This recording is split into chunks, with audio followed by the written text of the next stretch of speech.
నేనుంటా నీ జతగా పార్ట్ 3. హాయ్ అండి, అందరికీ నమస్కారం. నేను మీ కృష్ణ. ఈ స్టోరీని ఎవరైనా కొత్త వాళ్ళు చూస్తున్నట్లయితే ఇంతకు ముందు భాగాలు కూడా విని తర్వాత ఈ భాగాన్ని వినండి. అప్పుడే మీకు స్టోరీ బాగా అర్థమవుతుంది. అలాగే ముందుగా ఈ స్టోరీని లైక్ చేసి హైప్ చేయండి. ఇప్పుడు స్టోరీలోకి వెళ్ళిపోదాం. అభిరామ్ పల్లవి నిశ్చితార్థం జరుగుతుండగా ఒక ఆవిడ వచ్చి ఆ నిశ్చితార్థం ఆపుతుంది. ఆవిడను చూసి అభిరామ్ షాక్ అవుతాడు. పల్లవి ఆవిడను చూసి అత్తయ్య అంటుంది. అభిరామ్ షాక్లో డాక్టర్ అంటాడు.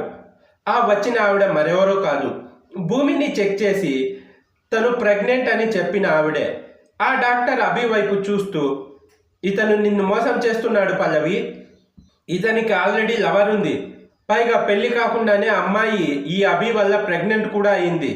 కావాలంటే అతన్నే అడుగు అంటూ అభి వైపు చూపిస్తుంది ఆ డాక్టర్. అభి డాక్టర్ మాటలకి ఏం సమాధానం చెప్పకుండా అలానే ఉంటాడు.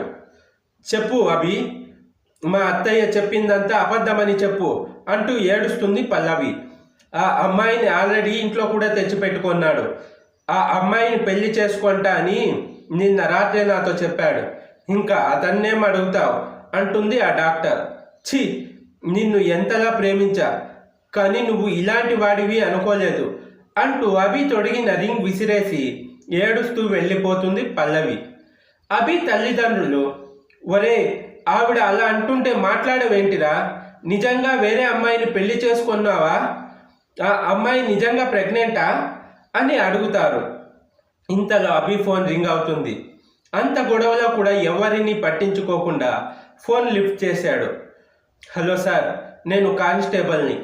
మీ ఇంట్లో అమ్మాయిని జాగ్రత్తగా చూసుకోమన్నారు కదా. ఆ అమ్మాయికి స్పృహ వచ్చి ఏడుస్తుంది, చచ్చిపోతా అని ఏవేవో చేస్తుంది. ఆ అమ్మాయిని కాపాడడం కష్టంగా ఉంది సార్ అన్న కానిస్టేబుల్తో, నేను వెంటనే వస్తున్నా, తను జాగ్రత్త అని కాల్ కట్ చేసి అక్కడున్న వాళ్ళు పిలుస్తున్నా పట్టించుకోకుండా అభి అక్కడి నుండి ఇంటికి బయలుదేరుతాడు. అభిరామ్ ఇంటికి రాగానే, రండి సార్, మేడంని ఒక చైర్కి కట్టేసి కూర్చోబెట్టాను, లేకపోతే తను ఏదో ఒక అఘాయిత్యం చేసుకుంటుందేమో అన్న భయంతో అంది ఆ కానిస్టేబుల్.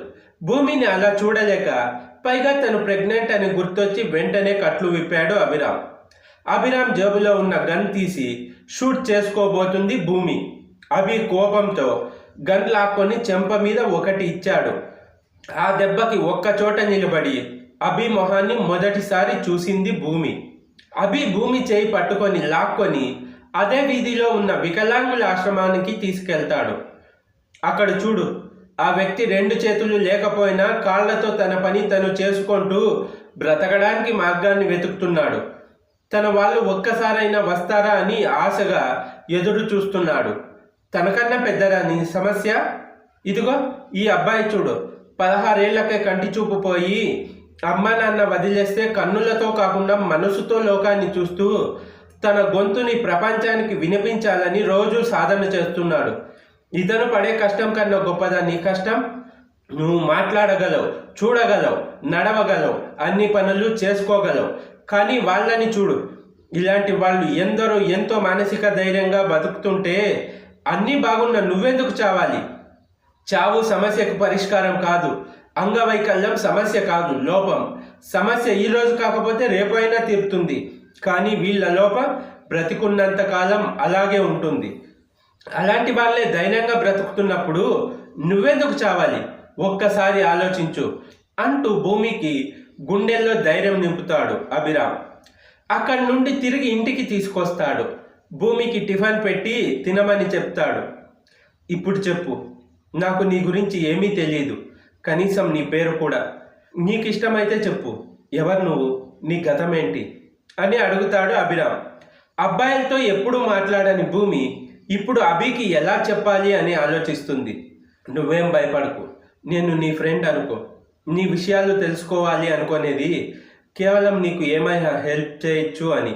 అంతకన్నా నీ మనసులో ఉన్న భారం ఇలా ఎవరితో అయినా షేర్ చేసుకుంటే తగ్గుతుంది అన్నట్టు. నా పేరు అభిరామ్, ఏసీపీ అనగానే భూమి గట్టిగా ఊపిరి పీల్చుకొని తన గురించి చెప్పడం మొదలు పెడుతుంది. నా పేరు భూమి, నేల తల్లిని నమ్ముకున్న మా నాన్న నా పేరును భూమి అని పెట్టారు. నాకు ఒక అన్నయ్య. ఉదయం నాన్నతో కాలేజీకి వెళ్ళి సాయంత్రం అన్నయ్యతో ఇంటికి రావడం, చదువుకోవడం, ఇదే నా జీవితం. ఒకరోజు నేను కాలేజీకి రెడీ అవుతున్నప్పుడు మా నాన్న వచ్చి, భూమి, ఇక నుండి నువ్వు కాలేజీకి వెళ్ళనవసరం లేదమ్మా అన్న తండ్రి మాటలకి, అదేంటి నాన్న, ఎగ్జామ్స్ పెట్టుకొని కాలేజ్కి వద్దు అంటున్నారు అంటుంది భూమి. మీ కాలేజ్లో నీతో పాటు చదువుతున్న ఒక అమ్మాయిని ఎవరినో లవ్ చేసి నిన్న ఇంట్లో నుండి వెళ్ళిపోయిందంట. ఊరంతా ఆ వార్తే చెప్పుకుంటున్నారు అంటాడు. అయితే నేను కాలేజ్కి ఎందుకు వెళ్ళకూడదు నాన్న అని అడుగుతుంది భూమి. ఎందుకంటే మీ కాలేజ్లో క్రమశిక్షణ లేదు కాబట్టి. నిన్న ఆ అమ్మాయి చేసిన పని రేపు నువ్వు చేస్తే నా పరువు పోయి బజారున పడుతుంది. అందుకే నా ఫ్రెండ్ వాళ్ళ అబ్బాయితో నీ పెళ్ళి ఫిక్స్ చేసుకొని వచ్చాను. ఒక్కడే కొడుకు, లంకంత కొంప, ఆడపడుచులు లేరు. నీకు ఒళ్ళంతా బంగారం చేయిస్తా అన్నారు. కాలు కింద పెట్టకుండా చూసుకుంటారు. ఇదిగో ఆ అబ్బాయి ఫోటో అంటూ ఫోటో ఇవ్వబోతుంటే ఆ ఫోటో చూడకుండానే, నాన్న, ఇప్పటి వరకు మీరు చెప్పినట్టే చేశాను, మీరు చెప్పిందే చదివాను, కానీ ఇప్పుడు సడన్గా పెళ్లి చేసుకోమంటే దానికి నేను మానసికంగా సిద్ధంగా లేను నాన్న. దయచేసి నాకు కొంత టైం ఇవ్వండి.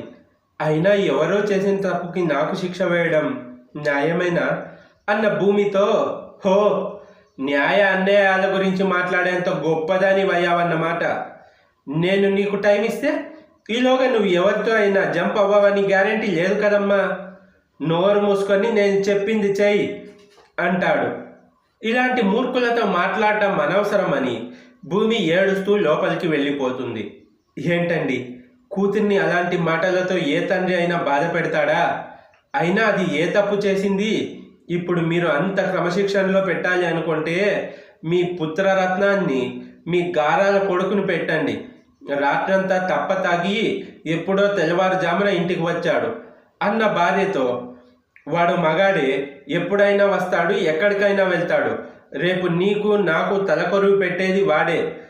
మన చివరి రోజుల్లో మనకి కాస్త ముద్ద పెట్టేది కూడా వాడే. మన ఇంటి వారసుడు వాడేనే. నోరు మూసుకొని నీ కూతుర్ని పెళ్లికి ఒప్పించు. అయినా అది ఒప్పుకున్నా ఒప్పుకోకపోయినా ఈ పెళ్లి జరుగుతుంది అని కోపంగా అక్కడి నుండి వెళ్ళిపోతాడు భూమి తండ్రి రాఘవయ్య. కొడుకు మీద ఆశలు ఉండొచ్చు, కానీ తల్లిలాంటి కూతుర్ని చులకనగా చూడకూడదు. ఏమంటారు ఫ్రెండ్స్? ఇలాంటి తండ్రుల మీద మీ అభిప్రాయాన్ని కమెంట్ చేయండి. ఈ స్టోరీలో రాబోయే ఎపిసోడ్స్ ఇంకా చాలా ఇంట్రెస్టింగ్గా ఉండబోతున్నాయి. ఈ స్టోరీ ఎలా ఉందో కమెంట్ చేసి, ఈ వీడియో నచ్చితే లైక్ చేసి హైప్ చేయండి.